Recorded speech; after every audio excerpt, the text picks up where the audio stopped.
How to track your order in Domino's Pizza app with Domino's Tracker. Hi everyone, I'm here to assist you today. Without any delay, let's jump right in. First, open Domino's app on your device. Here, after you open your app, scroll down and at the bottom you'll find Tracker. Click on Tracker in here.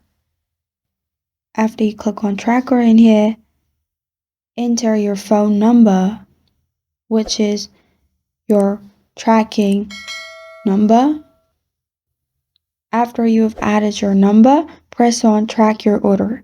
After that, it will find your phone number and track your order for you, and you'll find all the information of your order. You'll find if it's delivered, if it's on the way, or if the food is being made. And this is how to track your order in Domino's Pizza app and Domino's Tracker. Thank you for joining me today. If this video helps you out, please leave a like and subscribe for more.